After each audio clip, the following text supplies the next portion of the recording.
যে মানুষকে যদি আমি গণতান্ত্রিক অধিকার দিই তাহলে আমাদেরকে 5 মিনিটও আমাদের নবান্নেতে বসতে দেবে না। যার জন্য আপনারা দেখেছেন 2021-এ লুট হয়েছে, ভোট লুট করেছে, গণতন্ত্র হত্যা করেছে, আবার 23-এ লুট করেছে, গণতন্ত্র হত্যা করেছে, 24-এও এসে লোকসভা ভোটেও গণতন্ত্র হত্যা করেছে, ভোট লুট করেছে। তার কারণ মমতা ব্যানার্জি টিকে থাকতে চায়। তবে একটা কথা মমতা ব্যানার্জি আপনাকে বলি মিডিয়ার মাধ্যমে, যে আপনি যদি মনে করেন এইরকম জোর দখল করে আমি নবান্নকে টিকিয়ে রাখবো, তাহলে হাসিনার দিকে খেয়াল করতে হবে।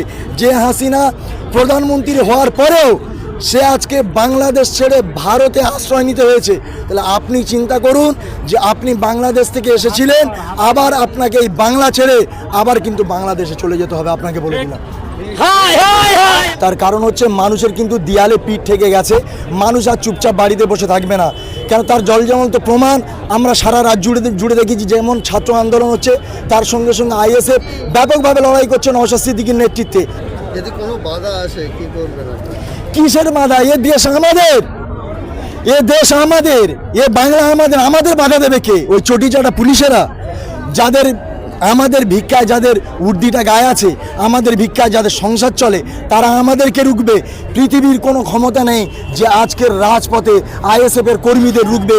টিয়ার গ্যাস গুলি যাই চালাক না কেন, আজকের আইএসএফের কর্মীরা বুক চিতিয়ে লড়াই করে এখান থেকে ন্যায় নিয়ে এরা বাড়ি ফিরবে। কারণ হচ্ছে আজকের মানুষের দেয়ালে পিঠ থেকে গেছে। আমরা গুলিরও ভয় করি না, কাঁদানো গ্যাসেরও ভয় করি না, টিয়ার গ্যাস যা আছে। আজকে পুলিশকে আমরা বলবো আপনাদের কাছে যত অস্ত্র আছে, কামান বন্দুক যা আছে আপনারা ব্যবহার করতে পারেন। আজকের আইএসএফ মাঠে নেমেছে, আজকের একটা হেস্তনেস্ত করে যাবে।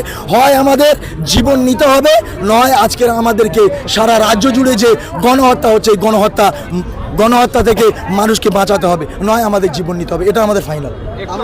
আমরা দেখলাম যে ভাঙড়ে এবং বিভিন্ন দিক দিয়ে যারা আসছে তাদেরকে গুজরাটে আটকানো হচ্ছে এবং ভয় দেখানো হচ্ছে।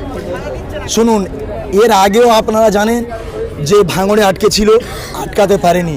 কজন আটকাবে? আজকের পশ্চিমবাংলায় কোটি কোটি মানুষ বাস করে, 10 কোটির উপরে 11 কোটি মানুষ এখানে এই পশ্চিমবাংলায় বাস করে। সেই জায়গায় দাঁড়িয়ে কটা মানুষকে রুখবে?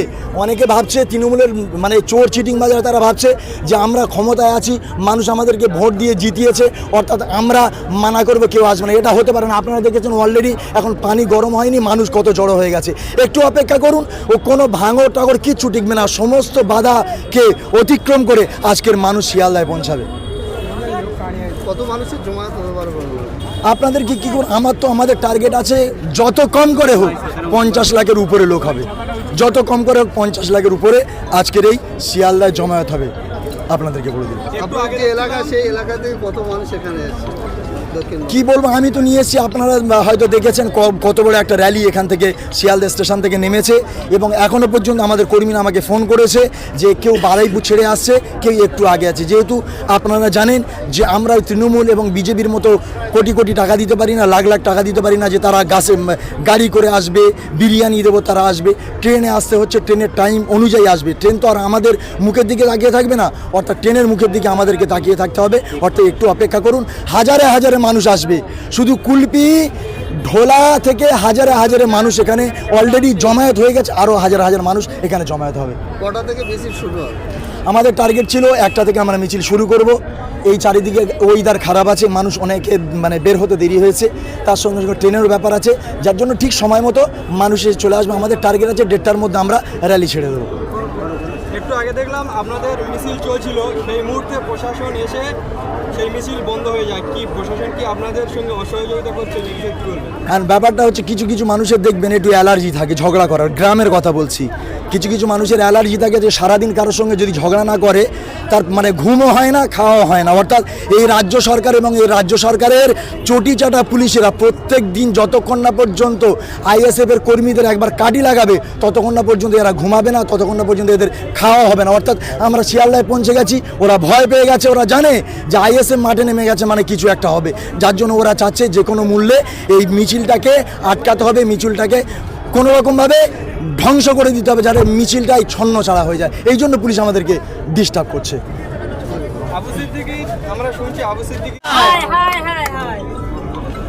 এই যে শিয়ালদা স্টেশনেতে এর আগে আপনারা বিভিন্ন এখান থেকে পদসভা করেছেন ধর্মতলা পর্যন্ত, এবারে কত মানুষের জমায়েত হতে পারে বলে মনে করছেন? জমায়েতের কথা আমরা একদম ফাইনালি বলতে পারবো না, তার কারণ হচ্ছে জমায়েত এত হবে, আপনাদের ক্যামেরার ফোকাস যত দূর যাবে তার থেকে বেশি কিন্তু মানুষ থাকবে। সে নরেন্দ্র মোদী এবং আমাদের রাজ্য সরকার মমতা ব্যানার্জি, এরা দুজনে চাচ্ছে, আপনারা দেখেছেন 5 তারিখে বাংলাদেশে নতুন করে স্বাধীন হয়েছে, তো এরা দুই সরকার মিলে চাচ্ছে আমাদের ভারতটাকে নতুন করে একটা উত্তপ্ত তৈরি করব, যে উত্তপ্তের মাধ্যমে হাজার হাজার শুধু নয় কোটি কোটি মানুষ সেখানে মৃত্যুবরণ করবে। আজকে দেখুন না, সারা দেশ জুড়ে গণধর্ষণ চলছে, সারা দেশ জুড়ে লকআপে পিটিয়ে মারছে, সারা দেশ জুড়ে দুর্নীতি হচ্ছে। এখনও কোনো অসাংবিধানিক কাজ নেই যে এই দুটো সরকার মিলিয়ে করছে না। আজকের ডেটে ঢোলাতে আবু সিদ্দিককে খুন করে দিল কে? পুলিশ। আনিস খানকে খুন করে দিল কে? পুলিশ। এবার এরকম বারুইপুরের জেলে সেখানেও পিটিয়ে মেরে দিল আসামিদেরকে। এখন আসামি তাদেরকে তো আমরা বলতে পারি না যতক্ষণ না পর্যন্ত বিচার তাদের শেষ হচ্ছে, যতক্ষণ না আইন তাদেরকে বলছে অপরাধী, ততক্ষণ না তারা অপরাধী নয়। তারপরে এই রাজ্য সরকারের নেতৃত্বে দিকে দিকে মানুষ খুন করা হচ্ছে, ধর্ষণ করা হচ্ছে, সমস্ত রকম অরাজকতা এই পশ্চিমবাংলার বুকে তৈরি হয়ে গেছে। কেন মমতা ব্যানার্জি বুঝে গেছে সে নরেন্দ্র মোদী এবং আমাদের রাজ্য সরকার মমতা ব্যানার্জি, এরা দুজনে চাচ্ছে, আপনারা দেখেছেন 5 তারিখে বাংলাদেশে নতুন করে স্বাধীন হয়েছে, তো এরা দুই সরকার মিলে চাচ্ছে আমাদের ভারতটাকে নতুন করে একটা উত্তপ্ত তৈরি করব, যে উত্তপ্তের মাধ্যমে হাজার হাজার শুধু নয় কোটি কোটি মানুষ সেখানে মৃত্যুবরণ করবে। আজকে দেখুন না, সারা দেশ জুড়ে গণধর্ষণ চলছে, সারা দেশ জুড়ে লকআপে পিটিয়ে মারছে, সারা দেশ জুড়ে দুর্নীতি হচ্ছে। এখনও কোনো অসাংবিধানিক কাজ নেই যে এই দুটো সরকার মিলিয়ে করছে না। আজকের ডেটে ঢোলাতে আবু সিদ্দিককে খুন করে দিল কে? পুলিশ। আনিস খানকে খুন করে দিল কে? পুলিশ। এবার এরকম বারুইপুরের জেলে সেখানেও পিটিয়ে মেরে দিল আসামিদেরকে। এখন আসামি তাদেরকে তো আমরা বলতে পারি না যতক্ষণ না পর্যন্ত বিচার তাদের শেষ হচ্ছে, যতক্ষণ না আইন তাদেরকে বলছে অপরাধী, ততক্ষণ না তারা অপরাধী নয়। তারপরে এই রাজ্য সরকারের নেতৃত্বে দিকে দিকে মানুষ খুন করা হচ্ছে, ধর্ষণ করা হচ্ছে, সমস্ত রকম অরাজকতা এই পশ্চিমবাংলার বুকে তৈরি হয়ে গেছে। কেন মমতা ব্যানার্জি বুঝে গেছে। আজকের যে শিয়ালদা থেকে ধর্মতলা যে র্যালিটা হচ্ছে, মিছিলটা আমাদের শুরু হবে, সেটা নওশাদ সিদ্দিকীর নেতৃত্বে সারা বাংলায় যেমনভাবে উনি কাঁপিয়ে বেড়াচ্ছে, আজকেও কলকাতার রাজপথ কাঁপবে।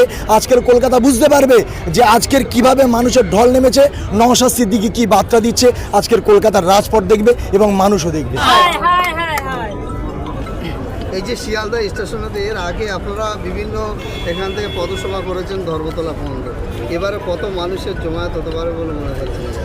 জমায়েতের কথা আমরা একদম ফাইনালি বলতে পারবো না, তার কারণ হচ্ছে জমায়েত এত হবে, আপনাদের ক্যামেরার ফোকাস যত দূর যাবে তার থেকে বেশি কিন্তু মানুষ থাকবে।